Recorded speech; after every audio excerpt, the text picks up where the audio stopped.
Thank you, Chairman Lee, and thank you also to Ranking Member Wyden for this subcommittee hearing. Thank you to Ranking Member Manchin and to our Chairman, Senator Murkowski, for their help with our bipartisan Offshore Act. And finally, I want to thank Senator Cassidy, my partner in this bipartisan effort, for his important work.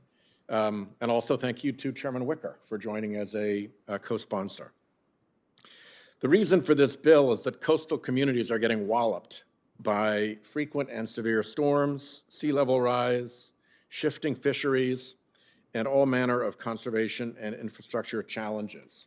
We see it right now on the Gulf Coast, walloped by Sally. Yet, per capita, coastal states receive substantially less federal preparedness and resiliency funding than inland states. Two examples, the Land and Water Conservation Fund and the Army Corps' Flood and Coastal Storm Damage Reduction Fund. For LWCF, over the past decade, for every dollar that the fund sent to inland states per capita, coastal states got just 40 cents. And much of that in the coastal states was for inland and upland projects, not for their coasts.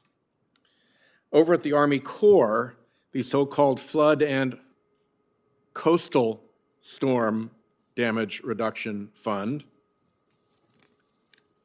has varied over the past 10 years between 19 times and 120 times more spent annually on inland work than on coastal work. 120 to 1 for a fund whose name has coastal in it. This persistent imbalance overlooks massive risks that coastal communities' infrastructure and economies now face. Just look at Freddie Mac's warnings of coastal property value crash, with estimates between $238 and $507 billion worth of coastal real estate submerged below sea level by 2100. And of course, the economic hits will come way sooner than the submergence. Economic hits will hit mortgage and insurance markets, Freddie warns, with, quote, economic losses and social disruption likely to be greater in total than those experienced in the housing crisis and Great Recession. And around the country, Moody's is revisiting coastal municipal bonds for this risk. So it's real, and the imbalance is real, and our bill helps remedy the imbalance with revenues from offshore wind and renewable energy development to support coastal states, provide resiliency and adaptation funding, and to boost coastal infrastructure.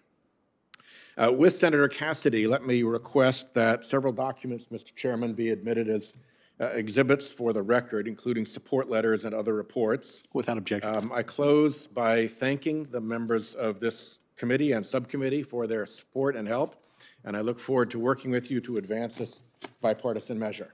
Thank you, Chairman.